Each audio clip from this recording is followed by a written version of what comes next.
त्याग कर दोगे तो तुम्हें किसी भी कर्म का कोई फल प्राप्त नहीं होगा। ऐसा व्यक्ति इसी शरीर में समस्त कर्मों को करते हुए भी कर्म बंधनों से मुक्त रहता है। जैसे कमल जल में खिलकर भी जल से ऊपर रहता है, खिलता है जल में किंतु जल के भीतर डूबता नहीं, जल के ऊपर तैरता रहता है। उसी प्रकार ऐसा निष्काम कर्मयोगी सारे कर्मों को करते हुए भी कर्म फल के बंधनों और विकारों से अलग और ऊपर रहता है।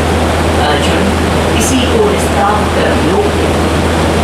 और इस मार्ग पर यदि तुम चलोगे तो तुम्हें इस युद्ध को करते हुए भी क्लेश मात्र भी, कण मात्र भी पाप भोगना नहीं पड़ेगा। अर्जुन ने पूछा, भगवान आपका निष्काम कर्मयोग सुनने में तो अत्यंत मधुर लगता है, परंतु ये निष्काम कर्मयोग ना किस प्रकार संभव है? फल का ज्ञान ही तो मनुष्य को कर्म करवाता है।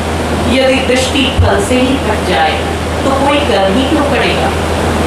जो मनुष्य कोई भी कर्म करता है उसके मन में फल पाने की इच्छा होती है। यदि दृष्टि फल की इच्छा से हट जाए तो कर्म करने की प्रेरणा कैसे मिल सकती है? फिर मनुष्य कर्म क्यों करेगा, किसके लिए करेगा? श्री भगवान बोले कि अर्जुन, एक सामान्य मानव और एक महापुरुष में केवल इतना ही अंतर है। एक सामान्य मानव जो भी करता है फल पाने की इच्छा से करता है, अर्थात अपने स्वार्थ की पूर्ति के लिए करता है। लेकिन एक महापुरुष, एक असाधारण मानव जो भी करता है कुछ पाने की इच्छा से नहीं करता। तुमने कहा फल पर से दृष्टि हट जाए तो मनुष्य कर्म क्यों करे? दो प्रकार के लोग होते हैं, एक कर्म करते हैं फल की इच्छा के लिए, फल पाने के लिए, और दूसरे प्रकार के मनुष्य कर्म करते हैं अपना धर्म निभाने के लिए। अर्जुन, कर्म अवश्य करना चाहिए किंतु फल पाने की इच्छा से नहीं। कर्म को अपना धर्म समझकर करना चाहिए। कर्म इसलिए करना चाहिए क्योंकि कर्म करना मनुष्य का प्रथम धर्म है। कर्म इसलिए करना चाहिए क्योंकि कर्म से इस संसार में कोई भी मुक्त नहीं हो सकता। खाना, पीना, उठना, बैठना, सोना, जागना, बातचीत करना, हित अहित करना, शुभाशुभ कार्यों को करना, ये सब भी तो कर्म ही है। जब तक जीवन है तब तक मनुष्य कर्म से मुक्त नहीं हो सकता। इसलिए स्वार्थ जनित और निकृष्ट और निम्न कर्म करने की अपेक्षा स्वार्थ रहित निष्काम और पवित्र कर्म अधिक श्रेष्ठ होता है। क्योंकि यदि तुम कुछ नहीं भी करना चाहो तो भी कर्म छूटने वाला नहीं है।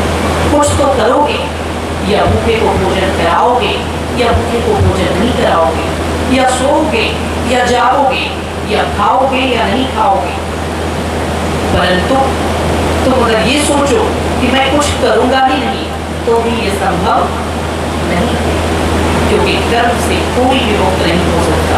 इसलिए महापुरुष इस सत्य को जानते हैं, इसलिए वो कर्म तो अवश्य करते हैं परंतु फल की इच्छा से नहीं करते। कर्म हमारा ऐसे होना चाहिए जैसे जब कोई भक्त ईश्वर की पूजा करता है तो वो अपना संपूर्ण समर्पण परमात्मा पर कर देता है। ठीक उसी प्रकार समस्त कर्मों को करो लेकिन स्वयं को कर्ता मानकर मत करो।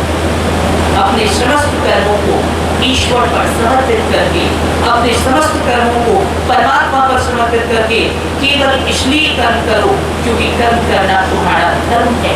इसके अतिरिक्त उसके परिणाम से कोई इच्छा, कोई अपेक्षा न रखो तो तुम सुख दुख दोनों अवस्था में समान रह पाओगे। कर्मण्येवाधिकारस्ते मा फलेषु कदाचन मा कर्मफल हेतुर्भूः मा ते संगोऽस्तु कर्मणि। हे अर्जुन, कर्म करो किंतु फल परमात्मा को अर्पित कर दो। कर्म करो किंतु फल की इच्छा ना करो, यही सच्चा ज्ञान है। पार्थ, जो कर्म करते हैं और कर्म फल की इच्छा ईश्वर को समर्पित कर देते हैं, ऐसे व्यक्ति का पाप हो या पुण्य, कोई भी कर्म उन्हें संसार के जन्म मृत्यु के चक्रव्यूह में फंसा नहीं सकता। ऐसा व्यक्ति समस्त कर्मों को करते हुए एक ही जन्म में मुक्ति अर्थात मोक्ष को प्राप्त कर लेता है। यही मुक्ति का मार्ग है। अर्जुन ने पूछा, भगवान ऐसा कौन सा उपाय है जिससे कर्म फल की इच्छा से मुक्ति मिल सकती है? और आपने कहा कि यदि दृष्टि फल पर से हट जाए तो कर्म से ना सुख मिलता है और ना ही दुख। ये कैसे संभव है? श्री भगवान बोले, एक उदाहरण से समझो। इस युद्ध में यदि तुम विजय चाहोगे और तुम्हें विजय नहीं मिलेगी तो इस युद्ध से तुम्हें क्या प्राप्त होगा? अर्जुन ने कहा, यदि मैं इस युद्ध में जीतना चाहूंगा और बदले में मुझे हार मिल जाएगी तो इस युद्ध के फलस्वरूप मुझे दुख प्राप्त होगा। भगवान ने कहा, यदि तुम इस युद्ध में विजय चाहोगे और तुम्हें विजय मिल जाएगी तब तुम्हें क्या प्राप्त होगा? अर्जुन ने कहा, यदि मैं इस युद्ध में विजय चाहूंगा और मेरी इच्छा अनुसार मुझे विजय मिल जाएगी तो मुझे सुख प्राप्त होगा।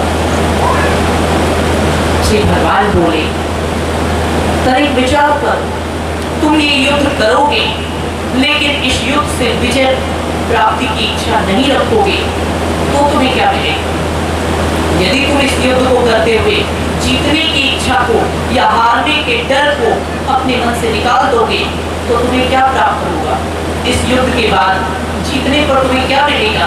अर्जुन ने कहा, यदि जीतने की इच्छा ही नहीं रहेगी तो कोई सुख नहीं मिलेगा और यदि हारने का भय नहीं रहेगा तो कोई दुख भी नहीं मिलेगा। अर्थात यदि मैं हारने के भय और जीतने की लालसा दोनों को अपने मन से निकाल कर युद्ध करूंगा तो युद्ध के अंत में परिणाम के रूप में ना तो मुझे सुख प्राप्त होगा और ना ही मुझे दुख प्राप्त होगा। श्री भगवान बोले, यही कर्मयोग का ज्ञान है। कर्मयोग ये सिखाता है, कर्म तो करो लेकिन इतनी उच्च अवस्था में अपने कर्म को पहुंचा दो जहां तुम्हें अपने कर्म के फलस्वरूप ना सुख की अनुभूति हो और ना ही दुख की अनुभूति हो। और जब इस समत्व भाव में कोई पहुंच जाता है तो ऐसा व्यक्ति योगी कहा जाता है। ऐसे समत्व भाव को ही योग नाम से कहा गया है। बुद्धि युक्तो जहाँ दी है उन्हें शुक्र तरुस्कृते तस्मात् योगाय युज्यस्व योगः कर्मसु कौशलः। हे अर्जुन, जो सुख और दुख, जय और पराजय दोनों अवस्था में समान भाव में रहता है और जिसके इस समानता के संतुलन को कोई तोड़ नहीं सकता, उसके अंदर का यही समत्व भाव योग नाम से कहा गया है। और ऐसे ही समत्व बुद्धि रूप योग को धारण करने वाला सच्चा योगी है। और ऐसे योगी की उपलब्धि को कोई छीन नहीं सकता, क्योंकि ऐसे योगी की उपलब्धि शांति होगी। और शांति एक ऐसी दिव्य अवस्था है जिस अवस्था में हर कोई नहीं पहुंच सकता। और जो इस शांति की अवस्था को प्राप्त कर लेता है वो चाहे झूठी झोपड़ी में रहे, चाहे किसी राजा के राजमहल में रहे, चाहे उसके ऊपर बाहरी जगत में विपत्तियों का पहाड़ टूट जाए, चाहे उसके ऊपर संपत्ति की वर्षा होती रहे, वो व्यक्ति नित्य सहज आनंद में लीन रहता है। उसका ये संतुलन, उसकी ये दिव्यता, उसका ये सहज आनंद संसार की कोई भी वस्तु, संसार का कोई भी व्यक्ति, कोई योद्धा अथवा कोई महाबली छीन नहीं सकता। यही शांति प्राप्त करने वाले की सबसे बड़ी उपलब्धि होगी। और अर्जुन, जिसे जीवन में शांति प्राप्त हो गई, समझ लो उसने अपने जीवन में सब कुछ प्राप्त कर लिया। अतः मैं भी तुम्हें जो मार्ग बता रहा हूँ वो मार्ग शांति प्राप्ति का मार्ग है। और जिस दिन तुम इस परम शांति को प्राप्त कर लोगे उसी दिन तुम्हारा परम कल्याण हो जाएगा। अर्जुन ने पूछा, भगवान शांति की प्राप्ति के लिए आपने कर्म फल की इच्छा के त्याग की बात की और आपने कहा कि मनुष्य को जब उसकी इच्छा अनुसार फल नहीं मिलता तब उसके जीवन में अशांति और दुख आता है। यहाँ तक तो मैं समझ गई, परंतु एक सामान्य प्रश्न ये है, अपने लोग कहते हैं अपने बड़े बुजुर्गों का आदर करना, अपने ज्येष्ठों का आदर करना, बड़ों की आज्ञा का पालन करना धर्म ज्येष्ठों पर अस्त्र उठाने के लिए क्यों प्रेरित कर रहे हैं? यहाँ जितने भी हैं सब मेरे बड़े हैं, सब मेरे ज्येष्ठ हैं, इनका आदर करना मेरा परम कर्तव्य है। और यदि इनका आदर करना मेरा परम कर्तव्य है तो मैं इसके विपरीत यदि अपने ज्येष्ठों पर शस्त्र उठा लूं तो क्या इनका अनादर नहीं होगा? क्या इनका अपमान नहीं होगा? और यदि मेरे ज्येष्ठों का मेरे द्वारा अनादर होता है, अपमान होता है, तो मुझे इसका पाप तो अवश्य लगेगा। फिर मैं ऐसा अधर्म क्यों करूं? श्री भगवान बोले, अर्जुन तुमने बिल्कुल ठीक कहा, ज्येष्ठों का आदर करना धर्म है, छोटों का कर्तव्य है कि वो अपने बड़ों का सम्मान करें। लेकिन बात जीवन में कभी कभी ऐसा समय आता है जब मनुष्य धर्म और अधर्म के दोराहे पर घिर जाता है। हे अर्जुन, तू इस समय न केवल इस युद्ध की मध्य रेखा पर खड़ा है, बल्कि तू धर्म और अधर्म की बीच सीमा पर भी खड़ा है। पार्थ, जब दो धर्म आपस में टकराए, ऐसे ही अवसर को धर्म संकट का समय कहते हैं। प्रत्येक मनुष्य के जीवन में कभी न कभी धर्म संकट का समय आता है जहाँ दो धर्म एक दूसरे से टकराने लगते हैं। उस समय मनुष्य को ये निर्णय लेना कठिन हो जाता है, क्या धर्म है और क्या अधर्म। ऐसी अवस्था में दोनों धर्मों को धर्म कांटे की भांति एक दूसरे की तुला पर रखकर स्वयं के भीतर उन धर्मों का मूल्यांकन करना अनिवार्य होता है। एक सरल उदाहरण से समझाता हूँ। अर्जुन, सोचो किसी गांव पर डाकुओं के दल ने आक्रमण कर दिया।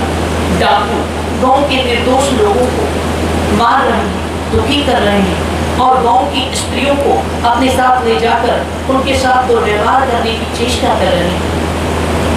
ऐसी अवस्था में एक नौजवान शस्त्र लेकर उस डाकू का अंत करने के लिए आगे बढ़ जाता है, परंतु उसी समय उस नौजवान का वृद्ध पिता मृत्यु शैया पर पड़ा हुआ अपने पुत्र से जल की अंतिम बूंद मांग रहा है। ऐसे समय में उस व्यक्ति का धर्म क्या है? वो अपने मरते हुए पिता की अंतिम इच्छा पूर्ण करे और अपने पिता के कंठ में गंगा जल की अंतिम बूंद डाल कर अपना पुत्र होने का कर्तव्य निभाए, अथवा गांव की स्त्रियों की पुकार सुनकर उनके लाज की रक्षा के लिए डाकुओं पर शस्त्र उठाकर डाकुओं का अंत करें। इस दोहराने की स्थिति पर खड़े उस व्यक्ति का धर्म क्या है? यदि वो अपने पुत्र धर्म का पालन करेगा तो उसका नागरिक धर्म नष्ट हो जाएगा, और यदि वो अपने नागरिक धर्म का पालन करेगा तो पुत्र धर्म संकट में पड़ जाएगा। अर्थात एक धर्म को निभाएगा तो दूसरा धर्म टूटेगा, दूसरे धर्म को निभाएगा तो पहला धर्म टूटेगा। अर्जुन, इसी अवस्था को धर्म संकट कहते हैं। तुम अभी जिस अवस्था की बात कर रहे हो ये भी धर्म संकट का समय है। यदि तुम अपने बड़ों पर अस्त्र उठाते हो तो तुम्हारा कनिष्ठ होने का धर्म टूट जाएगा। ज्येष्ठों का अनादर करने का दोष भी लग सकता है, परंतु यदि तुम इन सब पर शस्त्र नहीं उठाते हो और इस युद्ध से विरक्त हो जाते हो, अलग हो जाते हो, तुम्हारा योद्धा होने का, क्षत्रिय होने का और एक सभ्य मनुष्य होने का धर्म टूट जाएगा। पार्थ, जहाँ दो धर्म में से किसी एक का छूटना निश्चित है, वहाँ मनुष्य को दोनों धर्मों में तुलना करनी चाहिए। दो धर्म जब टकराने लगे तो उसे ये सोचना चाहिए दोनों में से बड़ा धर्म कौन सा है? बड़े धर्म का पालन करने के लिए यदि एक छोटे धर्म को त्यागना भी पड़े, उस समय उस मनुष्य के लिए वही उचित होता है। एक छोटा सा धर्म निभाने के लिए यदि तुम बड़े धर्म की बलि दोगे तो उसे धर्म पालन नहीं बल्कि उसे अधर्म कहा जाएगा। और हे अर्जुन, मैं नहीं चाहता कि तू इस अधर्म युक्त कर्म में पड़े, इसलिए ज्येष्ठों का आदर करना धर्म है कि तू एक छोटा धर्म है। अगर ज्येष्ठ भी अधर्म के मार्ग पर आ जाएं, तो अधर्मियों से धरती माता को मुक्त करना और धरती माता पर धर्म का साम्राज्य स्थापित करना, ये हर मनुष्य का सबसे बड़ा धर्म। इसलिए एक छोटे धर्म की बलि देकर यदि बड़े धर्म का पालन किया जाए, इसी को सच्चा आत्मा कहते हैं। अर्जुन ने कहा, भगवान, मैं आपकी ये बात भी समझ गया, परंतु कई साधु संतों और बड़े बुजुर्गों के मुख से मैंने सुना है, अहिंसा परमो धर्मः, अहिंसा सबसे बड़ा धर्म है। क्या ये अनुचित है? श्री भगवान बोले, नहीं, तुमने बिल्कुल ठीक सुना है, अहिंसा सबसे बड़ा धर्म है। अर्जुन ने कहा, यदि अहिंसा ही सबसे बड़ा धर्म है तो आप मुझे हिंसा करने के लिए क्यों उकसा रहे हैं? यदि अहिंसा धर्म है तो फिर मैं हिंसा क्यों करूं? इतने लोगों को मारूं क्यों? इतने भयंकर कर्म में आप मुझे क्यों लगा रहे हैं? श्री भगवान बोले, हे अर्जुन, तुमने मेरे कहने का ठीक ठीक अर्थ नहीं समझा। मनुष्य का कोई भी कर्म धर्म या अधर्म नहीं होता, पाप या पुण्य नहीं होता। उस कर्म के पीछे छिपी भावना ही उस कर्म को पाप बनाती है अथवा उस कर्म को पुण्य बनाती है। अर्जुन, एक ही कर्म, कोई पाप कर्म भी यदि पवित्र भावना से किया जाए तो बड़े से बड़ा पाप भी पुण्य बन जाता है, और बड़े से बड़ा पुण्य कर्म भी यदि अपवित्र और पाप वृत्ति से किया जाए तो वो पाप बन जाता है। पुण्य कर्म भी यदि मन में पाप रखकर किया जाए तो पाप बन जाएगा, और पाप कर्म भी यदि मन में पवित्र भाव रखकर किया जाए तो पुण्य बन सकता है। अर्जुन ने कहा, बात कुछ समझ में नहीं आई प्रभु, ये कैसे संभव है? पाप कर्म करो और मन में पुण्य रखकर करो तो वो पुण्य बन जाएगा, और पुण्य कर्म करो मन में पाप हो तो वो पाप बन जाएगा। ऐसे में तो हर पापी यही कहेगा कि मैंने मन में पुण्य रखकर पाप कर्म किया है तो मेरे पाप को पुण्य की संज्ञा दे दी जाए, फिर उसे दंड मिल ही नहीं पाएगा। श्री भगवान बोले, हे अर्जुन, मैं तुम्हें एक उदाहरण से समझाता हूँ। एक ही कर्म अलग अलग भावना के कारण कैसे पाप बन जाता है और कैसे पुण्य बन जाता है। सोचो, कोई एक लुटेरा है, दस्यु है, अर्थात डाकू है, जिसने किसी धनपति का धन लूटने के लिए, किसी धनवान व्यक्ति का धन लूटने के लिए उसकी हत्या कर दी। मुख्य कर्म क्या है? हिंसा। कर्म क्या बना? हिंसा। परिणाम क्या हुआ? पाप। ये हिंसा क्या है अर्जुन? पाप। वहीं यदि कोई लुटेरा किसी निसहाय बूढ़े को लूट रहा है, उस पर अस्त्रों से प्रहार कर रहा है, एक सूरवीर योद्धा आगे आता है और उस वृद्ध को, उस निसहाय को बचाने के लिए उस लुटेरे की हत्या कर देता है। कर्म क्या हुआ? हिंसा। परिणाम क्या हुआ? पुण्य। अर्जुन, बताओ, कुछ समझे? एक ही कर्म, कर्म तो एक ही है, वो कर्म भी हिंसा है और ये कर्म भी हिंसा है। यदि किसी पर अन्याय करने के लिए हत्या की जाए तो वो हिंसा, पुण्य है, पाप है, और यदि किसी को न्याय दिलाने के लिए, यदि किसी को धर्म के रास्ते पर लाने के लिए, किसी के साथ सत्कर्म करने के लिए हत्या की जाए तो वो भी हिंसा है, किंतु वो हिंसा पुण्य है। कर्म तो एक ही है, उसने किसी का धन लूटने के लिए लुटेरे ने हत्या की, उसका हिंसा पाप हो गया। और एक सभ्य योद्धा ने किसी के धन को बचाने के लिए, किसी निसहाय की सहायता के लिए, उसकी रक्षा करने के लिए शस्त्र उठाकर हिंसा की। कर्म तो वही है, हिंसा, लेकिन एक हिंसा पाप हो गया और दूसरी हिंसा पुण्य हो गई। अर्थात केवल अलग अलग भावना होने के कारण एक ही कर्म पाप भी बन सकता है और वही कर्म पुण्य भी बन सकता है। तो अर्जुन, यदि तुम इस युद्ध में हिंसा करोगे तो वो हिंसा समाज कल्याण के लिए होगी, वो हिंसा धर्म स्थापना के लिए होगी, वो हिंसा पृथ्वी को अधर्मियों के आतंक से मुक्त कराने के लिए होगी। तुम ही बताओ, उस हिंसा को क्या कहा जाएगा, पाप अथवा पुण्य? यदि तुम ये हिंसा करोगे तो इसे निसंदेह ही पुण्य कहा जाएगा। और यदि तुम ऐसी हिंसा को छोड़कर वन का रास्ता अपना लोगे, सन्यासी बन जाओगे, मेरी भक्ति की ओर जाओगे, भिक्षाटन करोगे, तो इसे कोई पुण्य नहीं कहा जाएगा, इसे कायरता का नाम दिया जाएगा।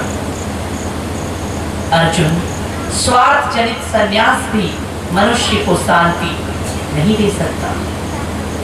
अतः व्यक्तिगत स्वार्थ की पूर्ति के लिए सन्यास को ढाल बना लेना सबसे बड़ी कायरता है, वो मनुष्य को शांति प्रदान नहीं कर सकती। इसलिए ऐसे सन्यास को वास्तविक सन्यास नहीं, अपितु ऐसे सन्यास को मिथ्यावाद कहते हैं। हे पार्थ, इसलिए तो मिथ्यावादी न बन, अपितु सच्चे ज्ञान के रहस्य को समझ।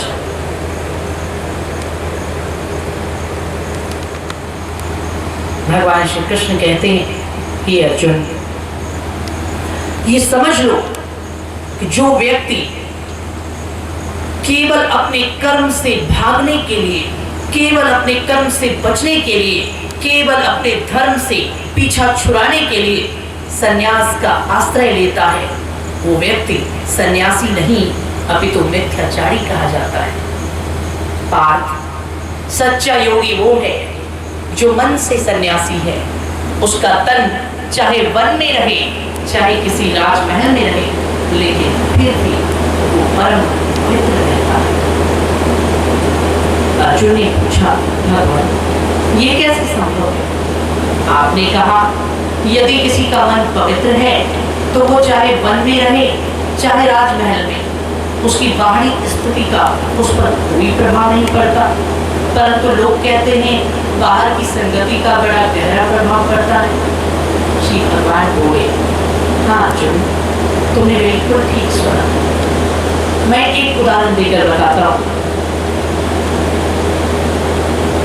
हे अर्जुन, ये समझ लो कि जिस मनुष्य ने अपनी इंद्रियों पर अपना नियंत्रण नहीं किया है, जिसकी इंद्रियां अनियंत्रित हैं और वो जगत को दिखाने के लिए किसी वन में चला गया, किसी पर्वत पर चला गया या किसी आश्रम में चला गया, लेकिन मन से विषय भोगों का ही चिंतन कर रहा है, उसका शरीर विषय भोगों से चाहे कितना ही दूर क्यों ना हो, किंतु उसका मन विकारों से कभी छूट नहीं पाता।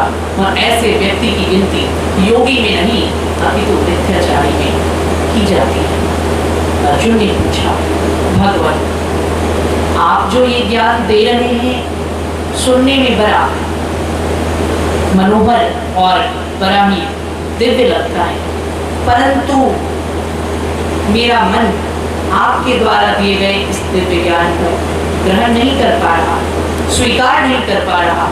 मैं सब कुछ सुन रहा हूँ, समझ रहा हूँ, लेकिन फिर भी अपने कर्तव्य पथ पर आगे बढ़ने के लिए प्रेरित नहीं हो पा रहा।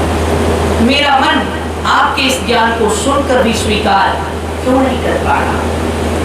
श्री भगवान बोले, वो इसलिए क्योंकि हे अर्जुन, तुम मेरे ज्ञान को सुनकर भी इसलिए नहीं समझ पा रहे हो या जीवन में उतार नहीं पा रहे हो क्योंकि तुम अभी तक स्वयं अपने मन के दास बने हुए। अर्जुन, जब तक मन तुम्हारा दास ना हो जाए, जब तक तुम्हारा मन तुम्हारे अपने वश में ना हो जाए, संसार का कोई भी ज्ञानी तुम्हें सन्मार्ग पर नहीं ला सकता। अतः अपने मन को स्वयं अपने नियंत्रण में करना हर मनुष्य का परम कर्तव्य है। जिसका मन उसके अपने वश में है उसी के जीवन में पवित्रता आती है। और पार्थ, यदि तुम्हारा मन चंचल है, यदि तुम्हारा मन भटका हुआ है, यदि तुम्हारा मन मलिन है, यदि तुम्हारा मन विषय भोगी है, यदि तुम्हारा मन विकारों में लिप्त है, तो दिव्य से दिव्य ज्ञान का भी तुम पर कोई प्रभाव नहीं पड़ सकता। अर्जुन ने पूछा, भगवान ये मन क्या है? श्री भगवान बोले, हे पार्थ, शरीर का अदृश्य किंतु सबसे शक्तिशाली अंग होता है मन। ये मन दिखाई नहीं देता किंतु यही मन सबसे अधिक शक्तिशाली होता है।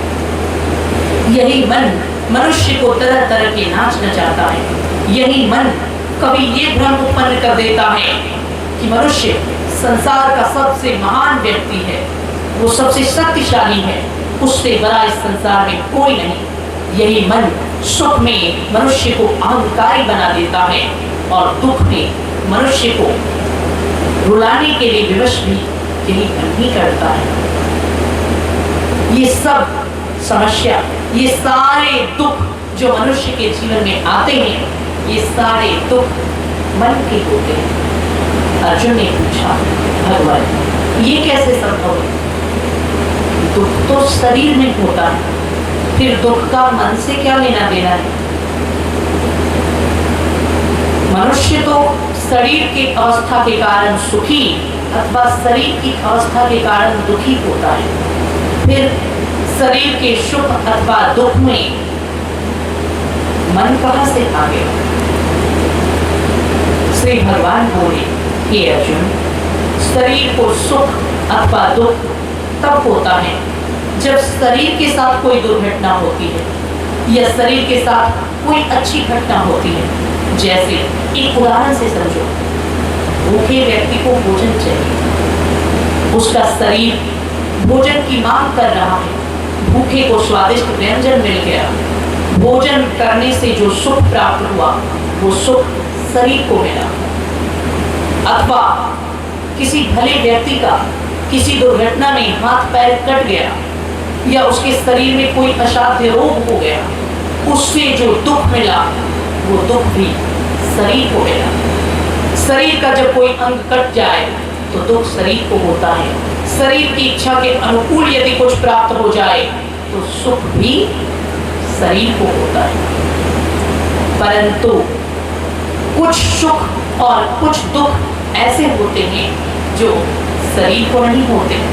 अर्जुन ने कहा, हाँ प्रभु, मैं यही पूछ रहा था। शरीर को सुख अथवा दुख तभी होता है जब शरीर के साथ कोई क्रिया अथवा प्रतिक्रिया होती है। यदि शरीर के साथ कोई क्रिया अथवा प्रतिक्रिया ना हो तब जो सुख या दुख होता है वो सुख या दुख तो मनुष्य की आत्मा को छू जाता है। जैसे किसी को बहुत अधिक सम्मान मिला, सम्मान की प्राप्ति से जो सुख हुआ उसमें शरीर का कोई योगदान नहीं, वो सुख सीधे मनुष्य की आत्मा में प्रवेश कर जाता है। और किसी का यदि किसी ने अपमान कर दिया, किसी सम्मानित व्यक्ति को दुर्वचन कह दिया गया, उसकी प्रतिष्ठा का हनन कर लिया गया, उससे जो दुख मिलता है वो दुख भी मनुष्य की आत्मा तक पहुंच जाता है। ये सुख अथवा दुख शरीर को नहीं होता, तो ये सुख अथवा दुख तो आत्मा को ही होता है ना। श्री भगवान बोले, नहीं अर्जुन, नहीं, ये धारणा सत्य नहीं है। शरीर के साथ कोई क्रिया हो अथवा ना हो, किसी भी प्रकार का कोई सुख अथवा किसी भी प्रकार का कोई दुख आत्मा को छू नहीं सकते। सारे सुख शरीर को होते हैं और सारे दुख शरीर को ही होते हैं। और ये मान होने का सुख, अपमानित होने का दुख, ये जो होता है ये ना शरीर को होता है और ना ही आत्मा को। अर्जुन ने पूछा, भगवान ये आप क्या कह रहे हैं? यदि ये दुख ना शरीर को होता है ना आत्मा को होता है, तो फिर ये मान होने का सुख अथवा अपमानित होने का दुख, इस प्रकार का जो सुख और दुख होता है, ये किसे होता है? ना शरीर को ना आत्मा को। तो फिर इस सुख दुख का अनुभव कौन करता है? श्री भगवान बोले, हे अर्जुन, सम्मानित होने का सुख अथवा अपमानित होने का दुख, इसका अनुभव जो करता है उसी को मन कहते हैं। आत्मा का इससे कोई लेना देना नहीं और शरीर का भी इससे कोई लेना देना नहीं। पार्थ, मनुष्य के शरीर में 3 अदृश्य चीजें होती हैं जिन्हें देखा नहीं जा सकता, परंतु ये तीनों हर मनुष्य के शरीर के भीतर होते हैं। उन तीनों में सबसे पहली होती है बुद्धि, मन और आत्मा। शरीर के प्रत्येक अंग को देखा जा सकता है, परंतु इन तीनों में से किसी को भी देखा नहीं जा सकता। पार्थ, इन चंद चक्षुओं से न बुद्धि दिखाई देती है, न मन दिखाई देता है और न ही आत्मा दिखाई देती है, परंतु इन तीनों का शरीर के भीतर अपना अपना निश्चित कार्य होता है। अर्जुन ने पूछा, भगवान, बुद्धि, मन और आत्मा, ये तीनों क्या हैं? इनके कौन कौन से कार्य हैं? बताने की कृपा करें। श्री भगवान बोले, हे पार्थ, सुनो। मन, बुद्धि और आत्मा, ये तीनों शरीर में हैं, लेकिन तीनों में से एक को भी कोई मनुष्य देख नहीं सकता। संसार में ऐसी कोई आंख नहीं बनी जो बुद्धि को देख सके, मन को देख सके अथवा जो आत्मा को देख सके, परंतु इन तीनों के विशेष कार्य होते हैं। सबसे पहले मन की बात करता हूं। हे पार्थ, मन का कार्य होता है संकल्प विकल्प करना, तरह तरह के विचार करना। यह मन कभी इधर चला जाता है, कभी उधर चला जाता है। कई चीजें होती हैं जिनकी गति तीव्र होती है। वायु की गति बहुत तीव्र होती है, वायु से भी अधिक तीव्र गति होती है प्रकाश की, प्रकाश से भी अधिक तीव्र गति होती है शब्द की, और शब्द से भी अधिक तीव्र गति होती है मन की। अथवा हे पार्थ, सबसे अधिक तीव्र गति जिसकी होती है वो है मन, जो एक क्षण में असीमित दूरी को तय कर सकता है, वो है मन। अर्जुन, 10 कार्यों के बारे में, 20 कार्यों के बारे में अथवा सैकड़ों कार्यों के बारे में जो एक क्षण में सोच सकता है वो है मन। तरह तरह के संकल्प विकल्प करना, यही मन का कार्य है। चंचल होकर इधर उधर मनुष्य को भटकाते रहना, यही मन की शरारत है, यही मन का कार्य है। अब मन से परे होती है बुद्धि। बुद्धि का कार्य है निर्णय लेना। जैसे मन ने 10 काम के बारे में सोच लिया, उस 10 काम में से करना तो कोई एक ही काम है, 9 कामों को त्याग कर कौन सा एक काम करना है, अंतिम निर्णय लेने का कार्य बुद्धि का होता है। सोचने का कार्य मन का है, निर्णय लेने का कार्य बुद्धि का है। अर्जुन ने कहा, भगवान, आत्मा का कार्य क्या है? श्री भगवान बोले, हे अर्जुन, आत्मा का कोई कार्य नहीं। आत्मा हर प्रकार के कार्य से परे है। आत्मा एक ऊर्जा है। पार्थ, आत्मा के ही कारण शरीर चलायमान है। नेत्र में देखने की, कर्ण में सुनने की, हाथ में हिलने की, चरण में चलने की, शरीर की प्रत्येक इंद्रियों में कर्म करने की, शरीर के प्रत्येक इंद्रियों में किसी वस्तु का ज्ञान प्राप्त करने की, शरीर के अंग प्रत्यंग में कुछ कार्य करने की जो असीमित ऊर्जा है, उसी ऊर्जा को आत्मा कहते हैं। पार्थ, मैंने पहले ही कहा, आत्मा शरीर में होते हुए भी सबसे अलग है। आत्मा का शरीर से कोई संबंध नहीं। जैसे तुम अपने महल में हो, लेकिन तुम्हारा संबंध तुम्हारे महल से नहीं है। तुम और तुम्हारा महल दो अलग अलग चीजें हैं। उसी प्रकार मनुष्य और उसकी आत्मा दो अलग अलग चीजें हैं। आत्मा रहने के लिए शरीर का उपयोग अवश्य करती है, परंतु फिर भी शरीर से उसका कोई संबंध नहीं होता। इसलिए आत्मा के कारण शरीर ऊर्जावान है। यदि ये आत्मा नहीं है तो शरीर जीवित से मृत हो जाता है। पार्थ, आत्मा का महत्व शब्द से अधिक है, क्योंकि यह आत्मा जब इस शरीर में वास करती है तो शरीर को मान सम्मान मिलता है।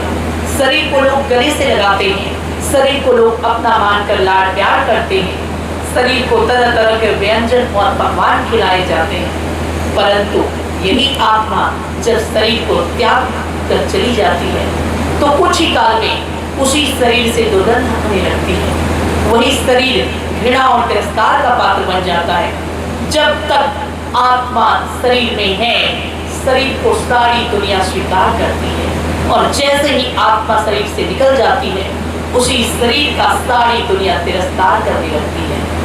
यही महत्व आत्मा का। अतः हे पार्थ, मन को अपने वश में करके बुद्धि को नियंत्रण में रखकर आत्मज्ञानी बनो। यही तुम्हारा परम धर्म है।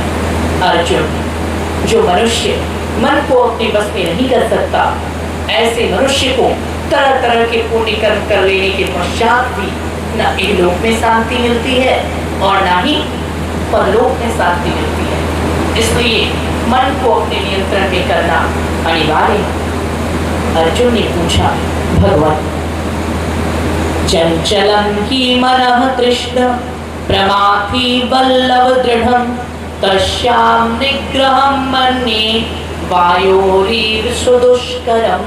हे कृष्ण, यह मन बड़ा ही चंचल है, प्रमथनशील स्वभाव वाला है, मतलब एक जगह स्थिर रहने वाला नहीं है, हमेशा कुछ न कुछ विचारों में खोए रहने वाला है। यह मन इतना चंचल है कि इस मन को अपने वश में करना मैं वायु को रोकने के समान समझता हूँ। जिस प्रकार हवा को रोकना असंभव है, उसी प्रकार मन को अपने वश में करना मैं अत्यंत असंभव मानता हूँ।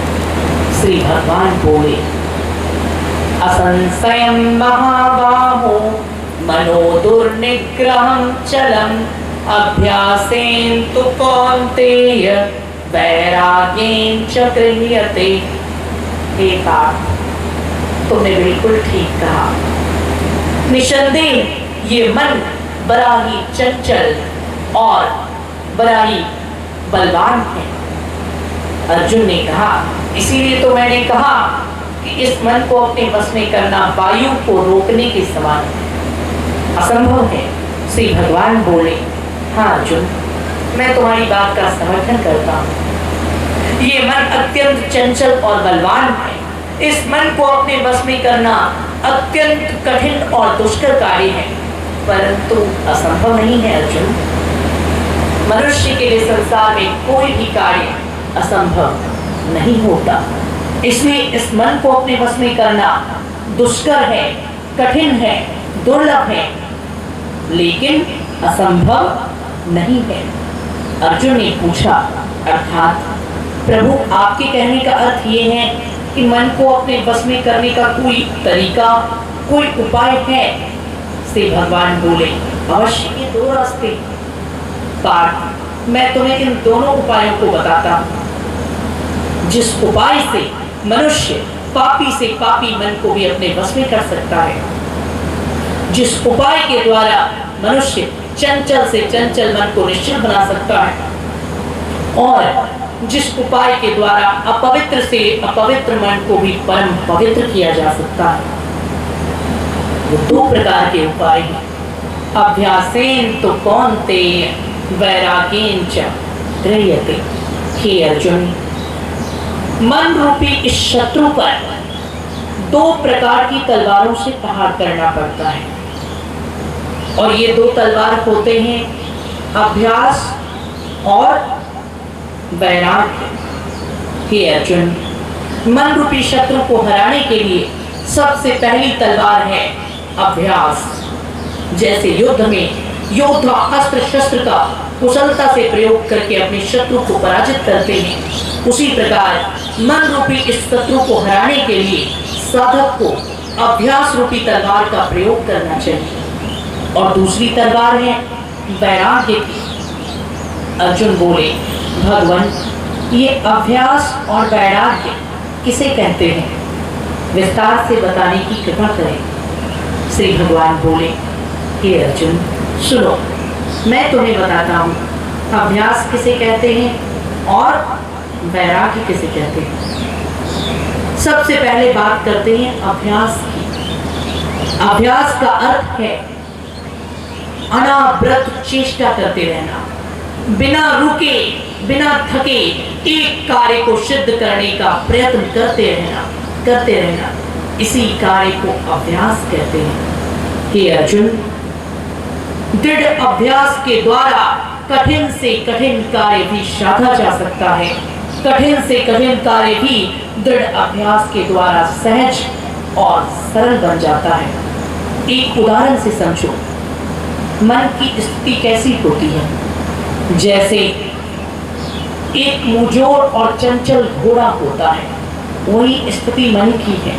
अर्जुन, यदि कोई व्यक्ति घुड़सवारी करना नहीं जानता और सीधे घोड़े पर सवार होने के लिए जाता है, तो वह चंचल घोड़ा उस नए नवीले व्यक्ति को कई बार पटक देता है, गिरा देता है। उससे उस मनुष्य को चोट लगती है। चोट लगने से उसकी हिम्मत टूट जाती है।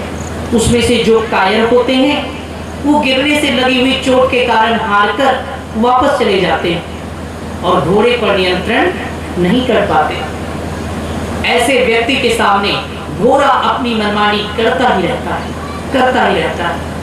लेकिन कोई दृढ़ संकल्पी व्यक्ति है जो घोड़े को अपने बस में करने की इच्छा से, घोड़े की पीठ पर बैठने की इच्छा से वहां गया। उसने जैसे ही घोड़े का लगाम पकड़ने की चेष्टा की, घोड़े ने उसे उठाकर पटक दिया। उस व्यक्ति को चोट लगी, किंतु वह चोट से डरा नहीं, चोट से हारा नहीं। वह फिर उठा, फिर उसने घोड़े की लगाम को पकड़ने का प्रयास किया। घोड़े ने फिर उसे गिरा दिया। बार बार गिरने से लगी हुई चोट से भी वो व्यक्ति यदि नहीं हारता, नहीं थकता और बार बार प्रयास करते करते किसी प्रकार से यत्न करते हुए घोड़े की लगाम थामकर उस घोड़े की पीठ पर बैठ गया। जब तक घोड़ा ऊपर है, सवार नीचे है, तब तक सवार गिरता रहता है और घोड़ा मचलता रहता है। जैसे ही सवार ऊपर चला जाता है और घोड़ा नीचे आ जाता है, वैसे ही सवार मचलने लगता है और घोड़ा उसके इशारे पर चलने लगता है। हे अर्जुन, इसी कार्य को अभ्यास कहते हैं। यही स्थिति मन की है। तुम मन को नियंत्रण में लाने के लिए ईश्वर की आराधना अथवा ध्यान पर बैठोगे, पूजा पाठ करोगे, शुभ कर्म करोगे, लेकिन यह मन रूपी घोड़ा तुम्हें पटक देगा, अर्थात तुम्हारे मन को भटका देगा। जब तुम ईश्वर की याद में बैठोगे तो तरह तरह की गलत बातें मन में आने लग जाएंगी। यह क्या है? यह आक्रमण है। वो तुम्हें चोट पहुंचा रहा है। लेकिन फिर भी यदि तुम समय देना बंद नहीं करते, फिर भी यदि तुम बैठना बंद नहीं करते, फिर भी यदि तुम शुभ कार्यों का चिंतन करना बंद नहीं करते, तो धीरे धीरे तुम्हारा मन तुम्हारी बातें मानना शुरू कर देता है। जब तक सवार नीचे और घोड़ा ऊंचा रहता है, तब तक घोड़ा का सब चलता है, लेकिन सवार का कुछ नहीं चलता। ठीक उसी प्रकार जब तक मन की प्रबलता अधिक रहती है और मनुष्य की संकल्प शक्ति कम रहती है, तब तक मन की मनमानी चलती रहती है और मनुष्य का कुछ नहीं चलता। लेकिन बार बार किए गए प्रयास के कारण जब मनुष्य की संकल्प शक्ति में वृद्धि होती है और मन की प्रबलता में कमी आती है, मन की शक्ति में गिरावट आती है, तब अंततः बार बार अभ्यास करते करते चंचल से चंचल मन भी वश में हो जाता है। जैसे लगाम पकड़ने आने पर घोड़ा सवार के इशारे पर चलता है, उसी प्रकार मन एक बार बस में हो गया तो वही मन मनुष्य के इशारे पर चलने लगता है और तब यही मन मनुष्य का सबसे बड़ा मित्र बन जाता है। यही है अभ्यास। पाठ इसी अभ्यास के द्वारा मन को वश में किया जाता है। अर्जुन ने पूछा, भगवान, यदि मन केवल अभ्यास के द्वारा ही बस में हो जाता है तो फिर वैराग्य की क्या आवश्यकता है? आपने वैराग्य का नाम क्यों लिया? अभ्यास से ही मन की चंचलता समाप्त हो जाती है, फिर वैराग्य की जरूरत क्या है? उसकी आवश्यकता क्या है? श्री भगवान बोले, हे पार्थ, ये ठीक है कि मन केवल अभ्यास के द्वारा बस में होता है, परंतु गलत चीजों से हट चुका मन, गलत बातों से दूर हो चुका मन, विकारों से मुक्त हो चुका मन, दृढ़ अभ्यास के द्वारा पापों को त्याग चुका मन फिर से पापी ना बन जाए, फिर से चंचल ना हो जाए, इसके लिए आवश्यकता पड़ती है वैराग्य की। पार्थ, यूं समझो, तुमने एक बार अपने मन को बस में कर लिया, इसका अर्थ ये नहीं कि जीवन भर मन तुम्हारे बस में हो गया। यदि तुम वैरागी ना रहे तो जिस मन को तुमने बहुत प्रयत्न करके बस में किया है उसके फिर से भटकने में देर नहीं लगती। इसीलिए आवश्यकता होती है वैराग्य की। अर्जुन, जिन चीजों से तुमने मन को अलग कर लिया उन चीजों को पूर्ण रूप से त्याग देने का ही नाम वैराग्य। यह बताने की कृपा करें, यदि किसी ने अपने मन को अपने बस में कर लिया, उसने आपकी भक्ति करना भी प्रारंभ कर दिया, वो सद्मार्ग पर भी चलने लगा, लेकिन जैसा कि आपने कहा, एक बार बस में हुआ मन फिर से भटक सकता है। भक्ति करते करते यदि भक्त का मन भटक जाता है, सही रास्ते पर चलते चलते यदि उसका मन गलत रास्ते पर चला जाता है, तो ऐसे मनुष्य की क्या गति होती? श्री भगवान बोले, हे अर्जुन, इहलोक हो या परलोक, जिसने थोड़ी सी भी भक्ति कर ली, जो थोड़ी सी भी मेरी ओर चला आया, उसकी दुर्गति तो कभी होती ही नहीं। हे पार्थ, प्राप्य पुण्य कृताम लोकान शित्वा शाश्वती समः शुचीनां श्रीमतां गेहे योग भ्रष्टो अविजायते। हे अर्जुन, जिसने अपने मन को वश में करके ईश्वर की थोड़ी भी भक्ति कर ली और चल भक्ति करते करते बीच में उसका मन भ्रष्ट हो गया, बीच में वो भटक गया, ऐसे व्यक्ति की भी दुर्गति कभी नहीं होती, उसके किए गए भक्ति का नाश कभी नहीं होता। अभी तो हे अर्जुन, ऐसे व्यक्ति को मैं फिर से मनुष्य शरीर प्रदान करता हूँ, और ऐसा व्यक्ति जो भक्ति करते करते पापी बन गया या भटक गया, उसे फिर से नया अवसर मिलता है। ऐसा महापुरुष किसी पवित्र कुल में या किसी स्त्रीमान के कुल में जन्म लेता है और अपनी भक्ति को वहीं से प्रारंभ करता है जहाँ से पूर्व जन्म में उसने भक्ति को छोड़ दिया था।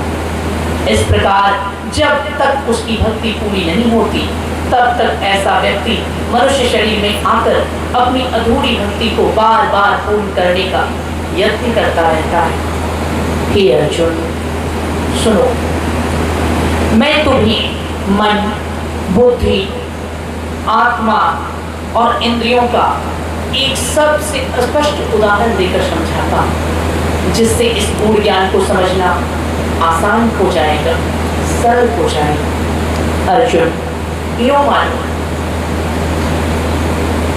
मनुष्य का ये शरीर एक रथ की भांति होता है। हमारा ये शरीर एक रथ है। जीवात्मा शरीर रूपी रथ में बैठा हुआ महारथी है और इंद्रियां इस शरीर रूपी रथ के घोड़े हैं। मन इस शरीर रूपी रथ का सारथी है और बुद्धि शरीर रूपी रथ की लगाम है। अर्जुन, विषय भोग, पंच विषय, रूप, रस, गंध, स्पर्श और शब्द, ये इंद्रियों रूपी घोड़े को आकर्षित करते हैं। ये विषय इंद्रियों रूपी घोड़े को अपनी ओर बुलाते हैं। जीवात्मा रूपी महारथी शरीर रूपी रथ में अपनी चेतना को खोकर सोया रहता है और मन रूपी सारथी बुद्धि रूपी लगाम से उस घोड़े को जोड़कर इंद्रियों रूपी घोड़े को विषय रूपी आकर्षण के पीछे भटकाता रहता है। विषय इंद्रियों को अपनी ओर बुलाते हैं। रूप आंख का विषय है, रस जिह्वा का विषय है, स्पर्श त्वचा का विषय है, गंध नासिका का विषय है और शब्द कर्ण का विषय है। पार्थ एक एक ज्ञानेंद्रिय को आकर्षित करने के लिए प्रकृति ने अलग अलग एक एक विषय बनाए हैं और उन विषयों के भटकाव पर, उन विषयों के आकर्षण पर इंद्रियां भटकती रहती हैं। इंद्रियों के भटकने पर जैसे घोड़ा किधर आकर्षित होता है, अगर कुशल सारथी ना हो तो रथ उसी दिशा में चलने लगता है। उसी प्रकार इंद्रियां जब विषयों के आकर्षण पर भटकती हैं तो घोड़ा बुद्धि रूपी लगाम से जुड़ा हुआ है और मन इस रथ का सारथी है। मन रूपी सारथी पूर्ण स्वतंत्र रूप से घोड़े को रोकता टोकता नहीं, बल्कि इंद्रियों रूपी घोड़ों को विषयों की ओर गलत दिशा में भटकाता रहता है। ये चंचलता, ये मनमानी तब तक चलती रहती है जब तक कि जीवात्मा रूपी महारथी शरीर के रथ में सोया हुआ रहता है। आत्मा शरीर रूपी रथ का स्वामी है, लेकिन जब तक आत्मा अपनी शक्ति को पहचानती नहीं है तब तक मन की मनमानी चलती ही रहती है। विशेष साधना के द्वारा, ध्यानाभ्यास के द्वारा, योग साधन के द्वारा जब आत्मा अपनी चेतना को पहचान लेती है, तब जैसे ही आत्मा जाग जाती है तो वह आत्मा रूपी महारथी मन रूपी सारथी को आदेश देता है और मन रूपी सारथी बुद्धि रूपी लगाम को खींचता है, जिससे इंद्रियों रूपी घोड़े विषयों की ओर जाने से रुक जाते हैं और तब यही मन परमात्मा की ओर ले जाता है। उद्धवेत आत्मा आत्मानं नात्मानं अवसादयेत् आत्मैवात्मनो बद्धुर आत्मैव रिपुरात्मनः। हे पार्थ, मनुष्य का सबसे बड़ा मित्र उसके भीतर ही है और मनुष्य का सबसे बड़ा शत्रु भी उसके भीतर ही वास करता है। मनुष्य का सबसे बड़ा मित्र भी उसका मन है और मनुष्य का सबसे बड़ा शत्रु भी उसका मन ही है। अर्जुन ने पूछा, भगवान, मन तो एक ही है और मित्रता और शत्रुता दोनों एक दूसरे के विरोधी विचार हैं, विपरीत स्वभाव हैं। फिर एक ही मन मित्र और शत्रु दोनों कैसे हो सकता है? श्री भगवान बोले, वो क्यों नहीं सकता? अवश्य हो सकता है। पाठ एक सरल उदाहरण से बताता हूँ। सांप को अपने बस में करने वाले सपेरे को देखा है तुमने? सामान्य मनुष्य के लिए सांप बड़ा खतरनाक होता है, घातक होता है। सामान्य मनुष्य सांप से डरता है, सांप को देखकर दूर भागता है। किंतु एक सपेरा उसी सांप को नचाता है, उसी सांप का खेल दिखाता है और उसी सांप का खेल दिखाकर अपनी आजीविका चलाता है। अर्थात सामान्य मनुष्य के लिए सांप उसका सबसे बड़ा शत्रु है और सपेरे के लिए वही सांप उसका सबसे बड़ा मित्र है। अर्थात जिसने सांप को अपने वश में कर लिया, सांप उसके लिए सबसे बड़ा मित्र बन जाता है और जिसने सांप को वश में नहीं किया, सांप उसके लिए सबसे बड़ा शत्रु होता है। यही स्थिति मन की है। जिसने एक सपेरे की भांति इस मन रूपी सर्प को अपने वश में कर लिया, उसके लिए मन उसका सबसे बड़ा मित्र है और जिसने मन को अपने वश में नहीं किया, उसका मन पाप रूपी विष को उड़ेलता रहता है, पाप रूपी विष को निकालता रहता है और ऐसा पापी मन मनुष्य का सबसे बड़ा शत्रु होता है। अर्थात यदि मन तुम्हारे वश में है तो मन तुम्हारा सबसे बड़ा मित्र है और यदि तुम मन के वश में हो तो यही मन तुम्हारा सबसे बड़ा शत्रु है। हे पार्थ, मने मनुष्यानाम कारण बंधन मोक्षयो। हे अर्जुन, यही मन मनुष्य को बंधन में बांधने का कारण है और यही मन मनुष्य को मोक्ष तक ले जाने का मार्ग भी है। मन बांधता भी है और मन मुक्ति भी देता है। यदि मन को तुमने बस में कर लिया तो यह मन तुम्हें मुक्ति देगा, और यदि मन को तुमने अपने बस में नहीं किया तो यही मन तुम्हें 84 लाख योनियों के बंधनों में भटकाता रहेगा। अर्जुन, मन तो ऐसा कुटिल है जो बड़े से बड़े सन्यासी और योगियों को भी पापी बना देता है। ये मन की शरारत है, जिन्हें तू संत समझता है अथवा कई बार जिन्हें लोग वेश विशेष के आधार पर सन्यासी मानते हैं, उनका मन उन्हें सन्यास में भी शांति प्राप्त करने नहीं देता, बल्कि एक सन्यासी को भी पापी बना सकता है। अर्जुन ने कहा, भगवान, ये कैसे हो सकता है? मन सन्यासी को भी पापी बना सकता है? बात कुछ समझ में नहीं आई। श्री भगवान बोले, मैं तुम्हें उदाहरण देकर बताता हूँ, सुनो। कर्मेंद्रियाणि संयमस्य यास्ते मनसा संवरन् इंद्रियार्थान् विमूढ़ आत्मा मिथ्याचारः स उच्यते। हे अर्जुन, एक उदाहरण से समझो। किसी मनुष्य ने सारे विषय भोगों को त्याग दिया है, सारे माया भोग के बंधनों को त्याग दिया है।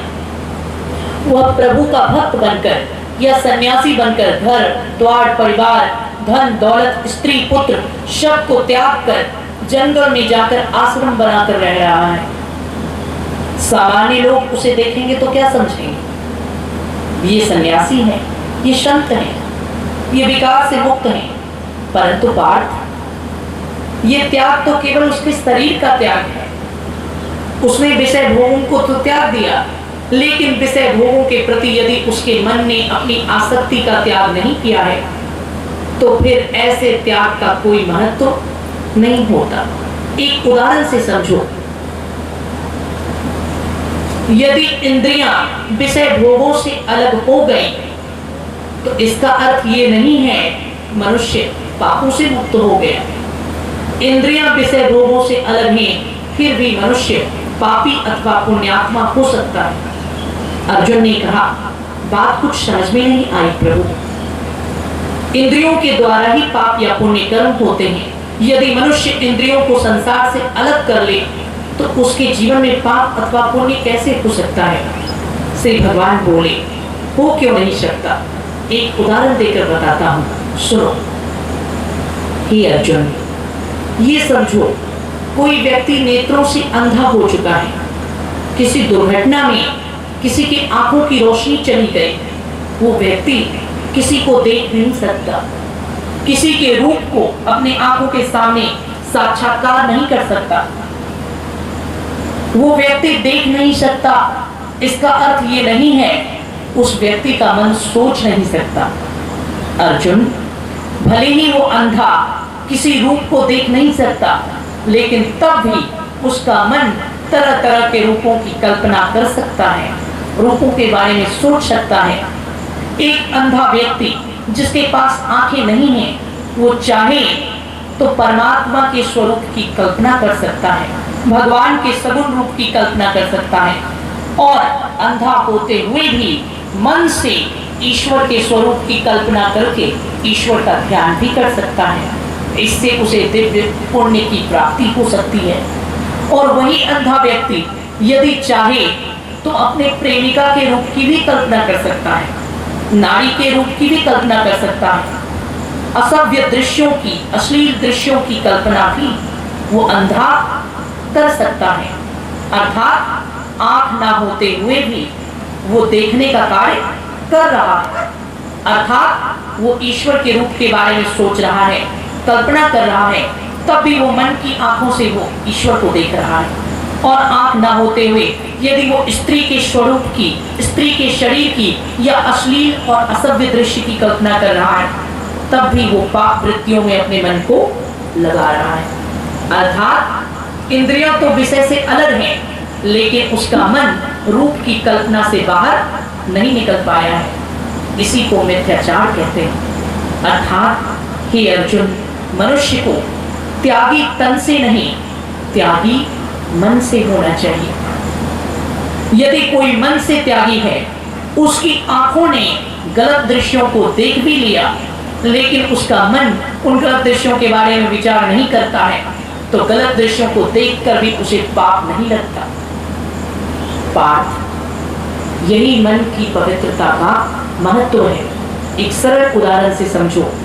भोजन को तो त्याग दे, पर नहीं भूले स्वाद। भोजन को तो त्याग दे, पर नहीं भूले स्वाद। अर्जुन, ऐसा त्याग है केवल मिथ्यावाद। अर्जुन, ऐसा त्याग है केवल मिथ्यावाद। श्री भगवान बोले, हे अर्जुन, मेरे कई भक्त ऐसे होते हैं जो मुझे प्रसन्न करने के लिए व्रत करते हैं, उपवास करते हैं और कई दिनों तक भोजन नहीं करते। पार्थ, सामान्य व्यक्ति उसे देखता है तो ये समझता है ये ईश्वर का बड़ा भक्त है, इसने उपवास किया है, इसने भोजन को त्याग दिया है। लेकिन कई व्यक्ति ऐसे होते हैं जो मेरे नाम पर व्रत और उपवास तो करते हैं, लेकिन जिनके पेट की जठराग्नि शांत नहीं होती। वो प्रतीक्षा करते रहते हैं कि व्रत के परायण का समय कब आएगा, व्रत की समाप्ति का समय कब आएगा और कब उसे स्वादिष्ट भोजन खाने को मिलेगा। अर्जुन, देखने से तो वह उपवास करने वाला, व्रत करने वाला लगता है, लेकिन मेरे नाम पर व्रत करके भी। इस वीडियो को लाइक करें, हमारे चैनल को सब्सक्राइब कर बेल आइकन जरूर प्रेस करें हमारी न्यू वीडियोस